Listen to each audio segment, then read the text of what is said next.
Student आज हम करते हैं एक्सरसाइज 1.2। आप अपनी बुक में देख लीजिएगा एक्सरसाइज 1.2 या 1.1 जो न्यू एडिशन है उसमें ये एक्सरसाइज 1.1 है और जो ओल्ड बुक है यानी ओल्ड एडिशन है उसमें 1.2 है। तो फर्स्ट क्वेश्चन है, कुछ नंबर दे रखे हैं और हमें उनको प्राइम फैक्टर में राइट करना है। तो सबसे पहले हमें ये पता होना चाहिए कि प्राइम फैक्टर कैसे फाइंड करते हैं या प्राइम नंबर क्या होता है। सबसे पहले बात कर लेते हैं प्राइम नंबर। ठीक है, प्रीवियस वीडियो मैंने बताया था आपको प्राइम नंबर क्या होता है। ऐसे नंबर्स जिनके टू फैक्टर्स होते हैं, एक तो इट्स और एक 1, उनको हम क्या बोलते हैं प्राइम नंबर। फैक्टर करना वही सिस्टम के सब 6 क्लास 7 क्लास ईयर क्लास में करते आए हैं, उसी तरह से इनको करना है। तो पहला पार्ट है फर्स्ट क्वेश्चन का फर्स्ट पार्ट 140। तो 140 है। अब हम इस प्राइम फैक्टर फाइंड करना डिविजिबिलिटी का होना चाहिए। लास्ट में अगर 0 है तो किससे डिवाइड करेंगे, 2 से भी कर सकते हो और 5 से। तो 2 से करेंगे 7 और 0, फिर लास्ट में 0 है तो 2 से कर लीजिए या फिर 5 से कर लीजिए। तो क्या है 35, लास्ट में 5 आता है तो किससे डिवाइड करते हैं 5 से। 5 7 just 7 1। तो 140 के प्राइम फैक्टर क्या है 2 × 2 × 5 × 7 टू द पावर 2 × 5 × 7। इसी तरह से और भी पार्ट्स हैं, तो फिर इसका फोर्थ पार्ट और देख लेते हैं, बाकी के आप अपने आप सॉल्व कीजिए। फोर्थ है 5005 5005। 5 की डिविजिबिलिटी क्या होती है, अगर किसी नंबर की लास्ट डिजिट क्या हो 0 हो या फिर 5 हो लास्ट डिजिट, ठीक है, तो वो किससे डिवाइड होता है 5 से। तो देखिए इस नंबर में लास्ट में क्या है, लास्ट डिजिट क्या है 5, तो ये किससे डिविजिबल होगा 5 से। 5 से 5 1 0 0 1। अब इसको चेकआउट करना है किससे डिविजिबल होगा, तो आपको देखिएगा किससे होगा। अब मैं इसको 11 से करके चेक करता हूँ। 11 से 11 9 4 99 1 आया 11 हो गया, 11 बन जा 11। अब 91 किसके टेबल में आता है 7 और 13। 13 से कर लीजिए या 7 से। 7 से करते क्या आएगा 13, फिर 13 को 13 से डिवाइड कर लीजिए तो क्या आ गया 1। तो इसके प्राइम फैक्टर्स क्या आ गया 5 × 11 × 7 × 13। इसी तरह से फिफ्थ पार्ट है उसको भी आप कीजिएगा सेकंड, ठीक है। और नेक्स्ट क्वेश्चन सेकंड क्वेश्चन को कर लेते हैं। नेक्स्ट क्वेश्चन सेकंड है find the LCM and HCF of the following pairs of integers and verify LCM into HCF equal to product of two numbers. कुछ वेरिफिकेशन भी करना है, ये फॉर्मूला है उसका यूज करना है। क्या गिवन है आपको, LCM into HCM equal to product of two numbers. तो पहले तो हमें एलसीएम फाइंड करना है, फिर एचसीएफ फाइंड करना है, फिर वेरिफिकेशन करना है। अब एलसीएम एचसीएफ कैसे फाइंड करें, वही तो 6 क्लास 7 क्लास ईयर क्लास में आपने सीखा एलसीएम फाइंड करने का, उस तरीके से कर सकते हैं, ठीक है। सेकंड पार्ट सेकंड क्वेश्चन, इसमें वेरिफिकेशन करना है आपको LCM into HCF equal to product of two numbers. Product of two numbers. तो फर्स्ट पार्ट दे रखते हैं, एक ही पार्ट बताऊंगा बाकी का आप सॉल्व करिए। 26 एंड 91 अच्छे समझिए। पहले हमें क्या करना पड़ेगा, एलसीएम फाइंड करना है इन दोनों का 26 और 91 का। तो एलसीएम एक साथ फाइंड आउट कर लेते हैं। तो 26 किससे डिवाइड होगा 2 से डिवाइड हो जाएगा ना, तो क्या आ जाएगा 13। अब 91 तो होगा नहीं 2 से, तो एजिट आ जाएगा। फिर 13 की टेबल से दोनों को कर लीजिए 13 बचा एंड 37। अब 7 को डिवाइड करना बचा तो 1 आया 1, ठीक है। तो हमारा एलसीएम आ गया 2 × 13 × 7। जो प्राइम फैक्टर है वो मल्टीप्लाई में लिख लीजिए, वही हमारा जो होता है एलसीएम।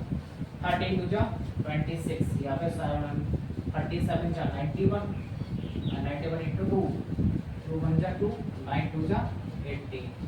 अब क्या करना है, इन दोनों का एचसीएफ फाइंड करना है। हम डायरेक्टली वैसे एचसीएफ यहाँ से भी देख सकते हैं, ठीक है, या फिर अलग अलग करके फाइंड भी कर सकते हो। तो डायरेक्टली देखिए कैसे करेंगे एचसीएफ। हमने क्या, अगर 2 या 3 नंबर दे रखे हो और एचसीएफ फाइंड करना हो तो डायरेक्ट दोनों नंबरों को एक साथ लिखें, और जैसे एलसीएम फाइंड करना है तो सीधे से, जैसे कि 2 से डिवाइड के 26 91 में डिवाइड लगा दी, ठीक है।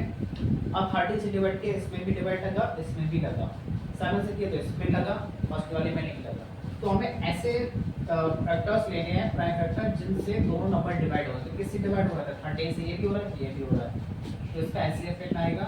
13। अगर आपको ऐसे समझ में नहीं आता तो अलग अलग कर लीजिए, जैसे 26 है, 2 से डिवाइड करो, क्या आएगा? 30, 31, 91 को कर लीजिए सॉल्व, 13 से डिवाइड, 30 इंटू 7, 7, 1, तो 26 के फैक्टर क्या है? 2 इंटू 30, और 91 के 30 इंटू 7।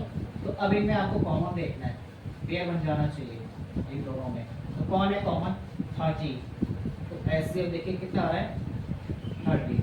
आप चाहे ऐसे अलग अलग करके फाइंड कर लीजिए या फिर डायरेक्टली, तो इस तरह से करना है। पहले एचसीएफ भी आ गया और एलसीएम भी आ गया, अब इसका वेरिफिकेशन करना है, ठीक है। तो एचसीएफ है हमारा 30 और एलसीएम है 182। अब क्या करना है? इस फॉर्मूले को राइट करना है आपको, राइट किया। अब एलसीएम के प्लेस पर तो आ गया 182। चेक करना है दोनों तरफ इक्वल आएगा या नहीं आएगा, और वो इक्वल आएगा। पहले हम देख लेते हैं, पहले इसको राइट करिए आप, फिर LHS, LHS left hand side में क्या है? LCM into HCF. एलसीएम आया 182 और एचसीएफ 30, मल्टीप्लाई करो, क्या आएगा? 30। चलिए स्टेज हो, वैसे जैसे जनरली हम करते हैं उसी तरह से कर लेते हैं। 182 182 इंटू 30, 3 2 जा 3 8 जा 24, 2 3 1 जा 3 2 5, 1 2 जा 2, 1 8 जा 8, 1 1 जा 1, ऐड करिए, क्या आएगा? 6 6 8 5 30 और 2, क्या आएगा? 2 3 डबल 6। एलएचएस तो क्या है? 2 3 डबल 6। अब इसके बाद हम आरएचएस क्या है? Product of two numbers. RHS write करते हैं, क्या है? Product of two numbers. Product of two number जो क्वेश्चन दे रखा है, क्या था क्वेश्चन में? नंबर क्या थे? 26 और 91। अब इनको भी आप मल्टीप्लाई करके देख लीजिएगा। 91 में मल्टीप्लाई करना है 26 से, 6 1 जा 6, 6 9 जा 54, 2 1 जा 2, 2 9 जा 86, 6 क्या आया? 2 3 डबल 6। तो हमने देखा जो आरएचएस है वो किसके इक्वल आ गई? एलएचएस की। ये चेक करना है कि एलएचएस और आरएचएस आपस में इक्वल है या नहीं। तो सेकंड क्वेश्चन के सारे पार्ट ऐसे ही होंगे, आप अपने आप सॉल्व कीजिए, और ये जो बेसिक्स है उसको मत छोड़िए, जैसे मल्टीप्लाई करने, ठीक है, जिस तरह से मैं आपको इसको दिखा रहा था, इस तरह आराम से करिएगा, स्टेप नहीं कीजिएगा। Next question number 4, question number 4 इस प्रकार है, given that HCF of 306 and 657 equal to 9। दो नंबर है 306 और 657, उनका एचसीएफ दे रखा है हमको 9। फाइंड द एलसीएम, और एलसीएम फाइंड करना है 306 और 657, यानी 306 और 657 का एलसीएम फाइंड करना है। तो इसको कैसे करेंगे? जो हमारे पास फॉर्मूला है ना उससे करेंगे। कौन सा formula? LCM into HCF equal to product of two numbers, उसकी हेल्प से करेंगे इसको। तो देखिएगा, LCM into HCF equal to product of two numbers. इन दोनों नंबरों का एचसीएफ दे रखा है और एलसीएम हमको फाइंड करना है, तो एलसीएम तो एज इट रहेगा। एचसीएफ कितना है? 9। Product of two numbers, numbers क्या है? 306 यानी 306 और 657, तो product of two numbers. LCM find करना है, 9 मल्टीप्लाई में, तो इसको ट्रांसपोज करेंगे तो किस पोजीशन में जाएगा? राइट साइड में, डिवाइड, किस पोजीशन में? डिवाइड। आप देखते थे 9 से इन दोनों को कौन सा नंबर डिवाइड हो रहा है? 3 इंडेक्स 6 को डिवाइड कर दें, 9 3 जा 27, 3 हो जाएगा, 9 3 जा 27, 3 रहेंगे 36, 9 4 जा, तो 34 इंटू 657 मल्टीप्लाई कर लेते हैं, 657 इंटू 34, 4 7 जा 28, 2 carry 4 5 जा 20, 22, 6 4 जा 24 plus 2, 3 7 जा 21, 3 5 जा 3 7 जा 21, 3 5 जा 15, 2 71, 3 6 जा 81, 19, 8 3 7 6 13, 9 और 11 12, 2। तो क्या है आंसर इसका 2 2 3 3 8 डबल 2 डबल 3 8। इस तरह से करना है, इस फॉर्मूले की हेल्प से करना है। क्वेश्चन नंबर 5, क्वेश्चन नंबर 5 इस प्रकार है, check whether 6 the power n can end with the digit 0 for any natural number. तो इसमें देखिए क्या है, नेचुरल नंबर है तो नेचुरल नंबर पता होना चाहिए। कहां से स्टार्ट होते हैं नेचुरल नंबर? 1 से स्टार्ट होता है, वो नंबर 0 से स्टार्ट होते हैं। कह रहा है 6 द पावर n, ठीक है, 6 दी पावर n, और n के प्लेस पर कोई भी आप नेचुरल नंबर रखिए, 1 2 3 4 5 6 8 जो भी आपके मन में हो रखिए। और कह रहा है कि नेचुरल नंबर आप पुट करिए n के प्लेस पर और उसको सॉल्व करिए, और लास्ट डिजिट क्या आनी चाहिए? 0 आनी चाहिए, ऐसे बोल रहा है। जैसे 6 दी पावर आपने 8 लिखा या 6 दी पावर 2, तो 6 दी पावर 2 36, ऐसे इसको सॉल्व करिए। तो ऐसे बोल रहा है कि लास्ट डिजिट क्या आनी चाहिए? 0 आनी चाहिए। आपको चेक करना है कि 0 आएगी या नहीं आएगी, चेक करना है। तो 6 दी पावर 2 लिखा तो 36 नहीं आ रहा, आप कुछ भी पुट करिए। अब थोड़ा सा आप रिमाइंड कीजिए डिविजिबिलिटी पर कि 2 की डिविजिबिलिटी क्या होती है। 2 की डिविजिबिलिटी क्या होती है? ऐसे नंबर्स इनकी लास्ट डिजिट क्या हो, 0 हो या फिर 2 4 6 8, तो वो नंबर 2 से डिविजिबल होते हैं। ऐसी 5 की डिविजिबिलिटी क्या होती है? ऐसे नंबर्स जिनके लास्ट डिजिट, जिनकी लास्ट डिजिट क्या हो, 0 हो या फिर 5 हो, वो किससे डिविजिबल होते हैं? 5 से। तो अब आप देखिएगा, जैसे मान लीजिए एक ऐसा नंबर ले लेते हैं जिसके लास्ट में यानी लास्ट डिजिट क्या हो, 0 हो। मान लीजिए 10 ले लिया आपने, क्या ले लिया? 10। अब इसके आप फैक्टर करो, 2 5 5। अब आप 10 छोड़ के आप कुछ और ले लीजिए, मान लीजिए 30 ले लीजिए, इसके लास्ट में 0, तो 2 से करिए इसके, 30 3 से करिए, क्या आएगा? 5 5 और 5। तो अब हम देख रहे हैं कि जिस नंबर के लास्ट में 0 है वो 2 से भी डिविजिबल हो रहा है और 5 से भी।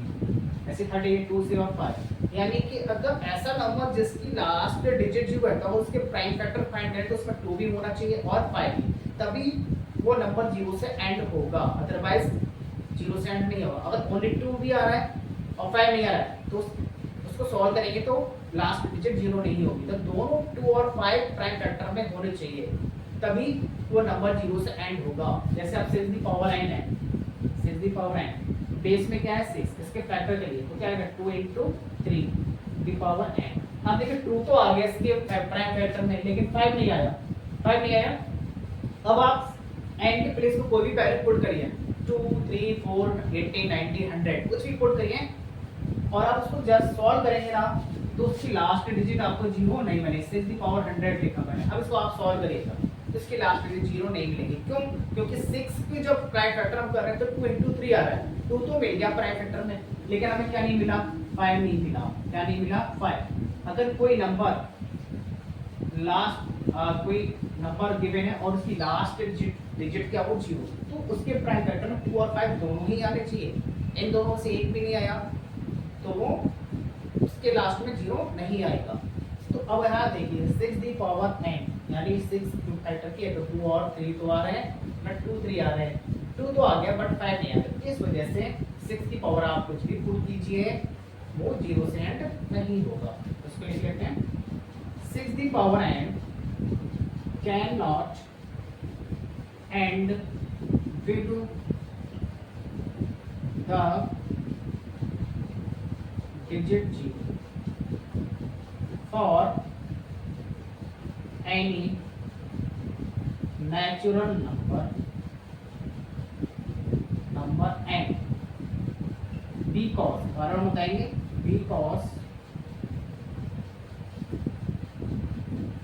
because in the prime factors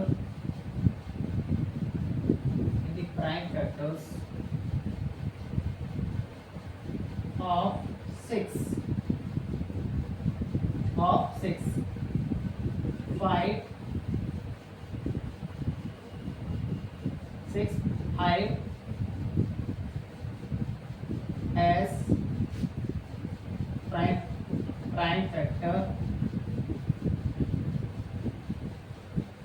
not exist, does not exist.